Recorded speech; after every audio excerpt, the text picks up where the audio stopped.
नमस्कार, metro news Gurugram देख रहे हैं आप। आपके साथ मैं हूं रंजना सिंह राठौड़।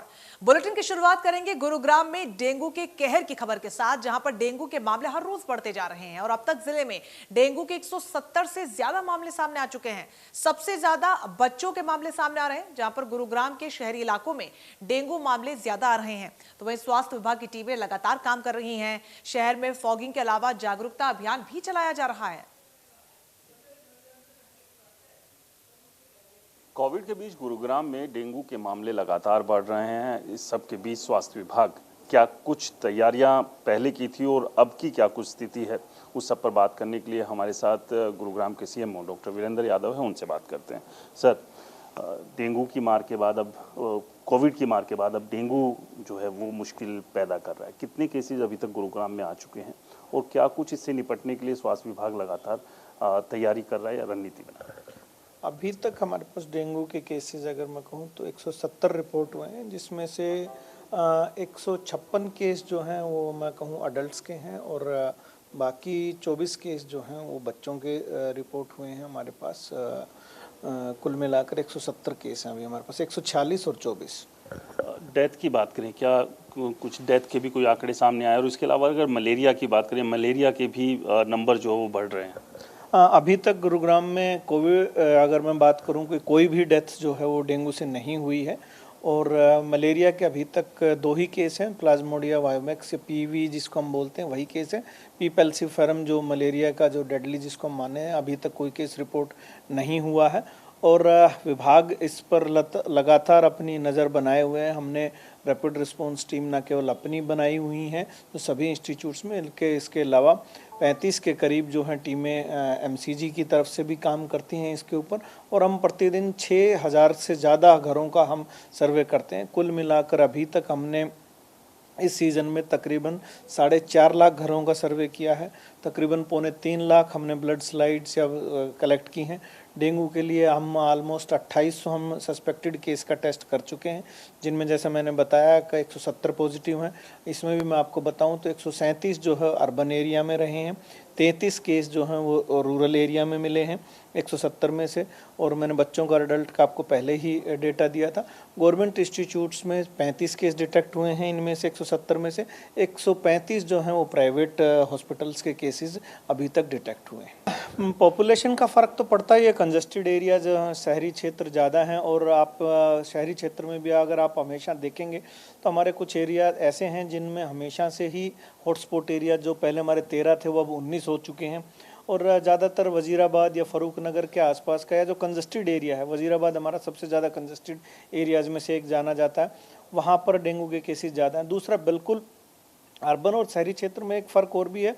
अर्बन एरिया में एक्टिविटी ज़्यादा रहती है कंपैरेटिवली। अर्बन के लोग जो हैं आउट गोइंग किसी ना किसी वजह से, चाहे वो आप बच्चे हैं वो स्कूल गोइंग हो या आप ऑफिस गोइंग हो, तो स्प्रेड होने के चांसेस ज़्यादा रहते हैं कंपैरेटिवली बनिस्बत अगर मैं रूरल की बात करूँ तो अभी तक गुरुग्राम में 170 डेंगू के मामले सामने आए हैं और लगातार जो स्वास्थ्य विभाग की टीम इस पर नज़र भी बनाए हुए हैं। एमसीजी की टीम फॉगिंग लगातार कर रही है, लेकिन ज़रूरी ये है कि आपको स्वयं जागरूक होना होगा और अपने घर या आसपास कहीं भी साफ़ पानी इकट्ठा नहीं होने देना होगा, तभी हम डेंगू से भी अपना बचाव कर सकते हैं। कैमरामैन गीतम के साथ राज वर्मा, इंडिया न्यूज़, गुरुग्राम। वहीं गुरुग्राम में 2 दिन की बारिश के बाद डेंगू अब कहर बरपा सकता है। सीएमओ गुरुग्राम खुद बयान करने में लगे हुए हैं और डेंगू का डंक कैसे साइबर सिटी को चपेट में ले रहा है, इसकी बानगी का अंदाजा आप सिर्फ इसी बात से लगा सकते हैं कि 1 अक्टूबर से 18 अक्टूबर तक डेंगू के 135 मामले सामने आ चुके हैं, जबकि 170 dengue positive case cyber city में दर्ज किए जा चुके हैं। सीएमओ गुरुग्राम की माने तो 170 पॉजिटिव केसेस में 24 पॉजिटिव केस बच्चों के ही हैं, यानी कि डेंगू का डंक जहां 18 साल से लेकर बुजुर्गों को अपनी चपेट में ले जा रहा है, तो वहीं बच्चों पर भी इसका कहर देखने को मिल रहा है।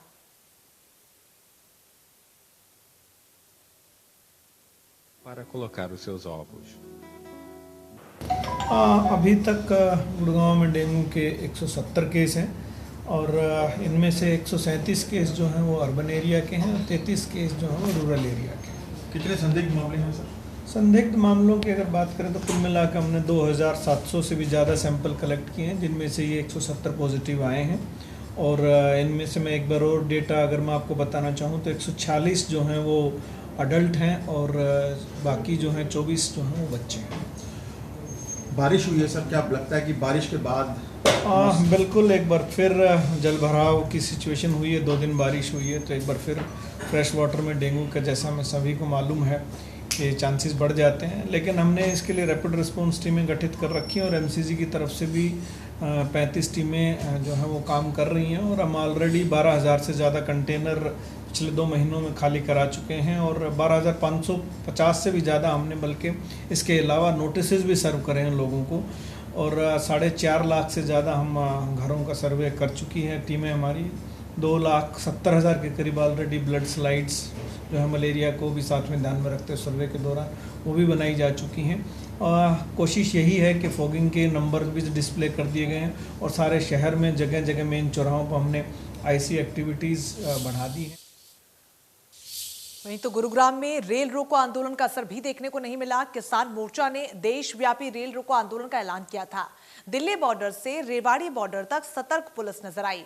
गुरुग्राम से ट्रेनों की आवाजाही में परेशानी नहीं आई।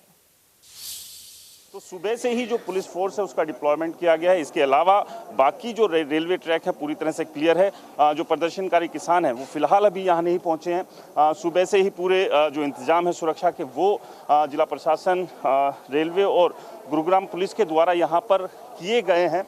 साथ ही साथ जो यात्रियों को भी असुविधा ना हो इसका भी ध्यान रखा जा रहा है। तो जो तैनाती है पुलिस फोर्स की वो की गई है बड़ी संख्या में जो रेलवे स्टेशन पर है। लोग सुबह से ही यहाँ पर आ जा रहे हैं। रेलवे स्टेशन गुरुग्राम की बात करें तो आसपास के शहरों से भी हर रोज बड़ी संख्या में लोग गुरुग्राम में काम करने के लिए आते हैं, तो उन्हें भी किसी तरह की कोई परेशानी ना हो इस बात का भी खास ख्याल रखा गया है। और रेलवे स्टेशन के बाहर और अंदर पुलिस फोर्स मौजूद है। न केवल अंदर और बाहर बल्कि जो आसपास जो रेलवे ट्रैक है वहां पर भी पुलिस फोर्स की जो है वो तैनाती की गई है, ताकि जो प्रदर्शनकारी किसान रेलवे स्टेशन की बजाय कहीं किसी रेलवे ट्रैक पर बैठकर ट्रेन की आवाजाही को ना रोकने की कोशिश करें। हम बात करने की भी कोशिश करते हैं। सर, अभी जो डिप्लॉयमेंट किया गया है, कितनी संख्या में पुलिस फोर्स लगाई गई है और क्या कुछ इंतजाम किए गए हैं जो प्रदर्शनकारी किसान जो है ट्रेन को बाधित ना कर सके? पर्याप्त मात्रा में है बल हमारे पास, फोर्स काफ़ी है, कोई ऐसी कोई दिक्कत नहीं है हमारी उसकी। और हमारी इस लाइन पे कोई हमारे पास ऐसी इनपुट नहीं है कि भाई कोई आगे हेजिटेशन करेंगे या कोई वो करेंगे। और किसान भाई भी यहाँ के बहुत समझदार है। गुड़गांव ज़िले में तो ऐसी कोई दिक्कत नहीं है किसी प्रकार से भी। बाकी सारी फोर्स अलर्ट है। कोई हर तरह की सिचुएशन से निपटने के लिए हमारा पुलिस फोर्स बल, आरपीएफ सब मुस्तैद है। इसके अलावा रेलवे स्टेशन की बात करें, यहाँ बड़ी संख्या में डिप्लॉयमेंट किया गया। जो आसपास जो गांव पड़ते हैं वहाँ जो रेलवे ट्रैक है, क्या वहाँ भी फोर्स लगाई गई है ताकि वहाँ पर प्रदर्शनकारी किसान ना बैठ जाएं? हाँ, आपको बदला है ना, हमें अपना दिल्ली बॉर्डर से लेके और रेवाड़ी तक हमने पूरी लाइन पे अपना पुलिस फोर्स तैनात की हुई है। तो पुलिस की तरफ से सुबह से ही तमाम जो इंतजाम है वो किए गए हैं कि जो प्रदर्शनकारी किसान हैं, जो किसानों ने ऐलान किया है कि आज के दिन देश भर में रेल रोको आंदोलन करेंगे, तो ऐसे में गुरुग्राम में उसका प्रभाव ना रहे उसके इंतजाम ये सब किए गए। इससे पहले भी कई बार जो आह्वान किए गए, भारत बंद का हो या दूसरे जो आह्वान ऐलान किसानों के द्वारा किए गए थे, गुरुग्राम में अब तक जो देखने में आया बहुत ज़्यादा असर जो है उसका नहीं पड़ता है। तो ऐसे में कहीं ना कहीं जिला प्रशासन और पुलिस को भी उम्मीद है कि इस बार भी शांतिपूर्ण तरीके से जो है वो प्रदर्शन होगा। किसान जो है यहाँ ट्रेन रोकने के लिए नहीं पहुंचेंगे, लेकिन उस सब के बावजूद जो है जो सुरक्षा के इंतजाम है वो पुख्ता किए गए हैं। कैमरामैन गीतम के साथ Raj Verma, India news, Gurugram. Cyber city Gurugram में भी मौसम बदलने से प्रदूषण का लेवल घट गया है। बरसात के बाद तेजी से एयर क्वालिटी इंडेक्स का स्तर बेहतर हो गया है। जहां पर पहले AQI का स्तर 354 पर पहुंच गया था, तो वहीं अब AQI 124 पर आ गया है।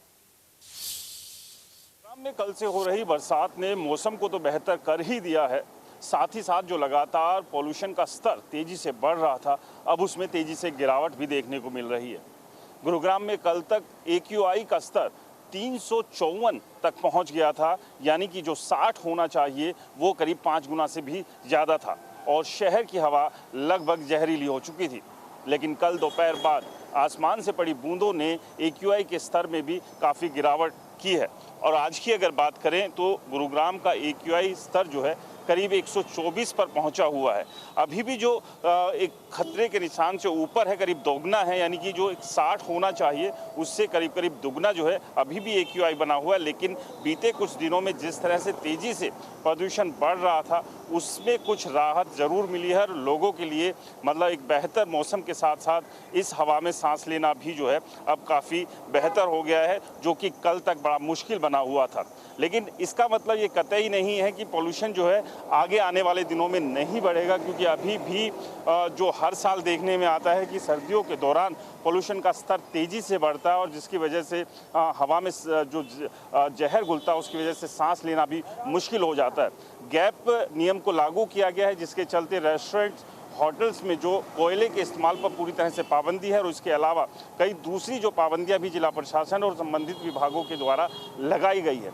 लेकिन हर साल जिस तरह से पोल्यूशन का स्तर बढ़ता है उस सब के बीच ये पाबंदियां काफ़ी नहीं है, क्योंकि जिला स्तर पर अभी भी कुछ अहम और बड़े कदम उठाने की ज़रूरत है ताकि पूरी तरह से इस प्रदूषण से निजात मिल सके।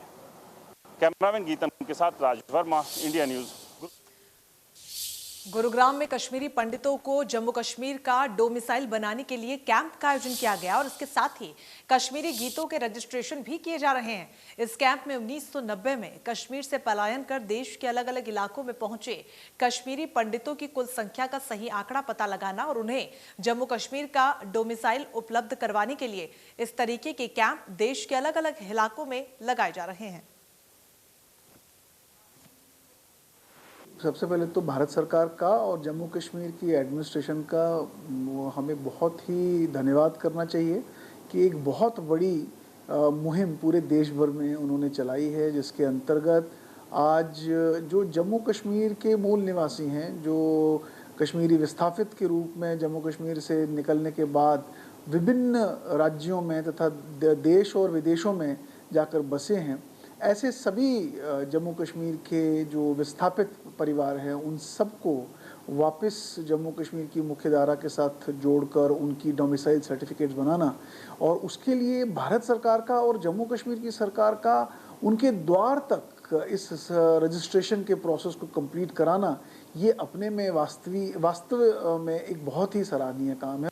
ये एक बहुत ही बड़ा कदम है, बहुत ही बड़ा कदम है, मैं ये बोलूँगा, क्योंकि पिछले 31-32 साल से कुछ हो नहीं रहा था, एकदम सब कुछ साइलेंट चल रहा था, मतलब कुछ समझ में नहीं रहा था, अनसर्टेनिटी बहुत थी।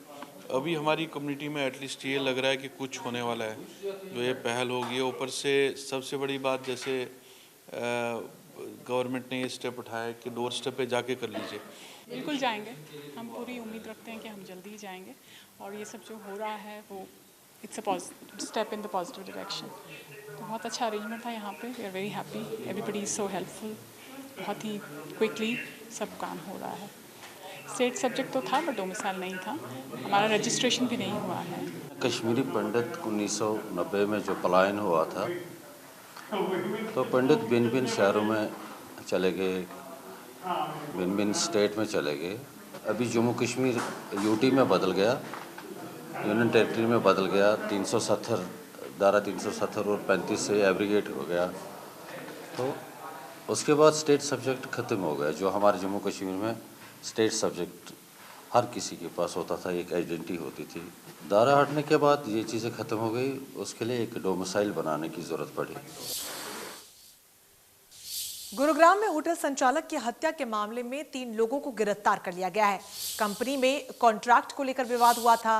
पटौदी में आरोपियों ने वारदात को अंजाम दिया था, जिसके बाद क्राइम ब्रांच ने आरोपियों को फर्रुखनगर से गिरफ्तार किया है।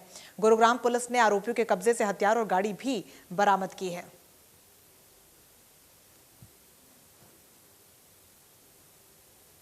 ये दिनांक 8 अक्टूबर को पटौदी थाना क्षेत्र में धीरज होटल पे 2 लोगों को 4-5 लोगों द्वारा गोली मार दी गई थी, जिसमें एक व्यक्ति जिसका नाम अजीत था, उसकी उस गोली लगने के कारण मृत्यु हो गई और उसका दूसरा भाई महेंद्र, जिसको गोली लगी हुई थी, वो इलाज के बाद ठीक होने में सफल रहा और उसके बयान पे हमने 302 के तहत पटौदी पुलिस स्टेशन में FIR दर्ज की और आगे की इन्वेस्टिगेशन करते हुए हमारी क्राइम ब्रांच सेक्टर 17 के इंस्पेक्टर नरेंद्र चौहान के नेतृत्व में टीम ने काम करते हुए और उसमें जो शामिल लोग थे उन 3 लोगों को हमने गिरफ्तार किया है, जिनके नाम जितेंद्र उर्फ जीतू, रोहित पुत्र विजेंद्र जो खंडेवला के रहने वाले हैं, और एक अजय उर्फ गोल्डी, ये जाटोली पटौदी का रहने वाला है। इन तीनों को हमने कल गिरफ्तार किया फरूख नगर से, और इनके कब्जे से जो घटना में प्रयोग किया गया पिस्टल था एक, वो हमने बरामद किया है। इसी के साथ मेट्रो न्यूज गुरुग्राम पे फिलहाल के लिए बस इतना ही, लेकिन बाकी बड़ी खबरों के लिए बने रहिए हमारे साथ। नमस्कार।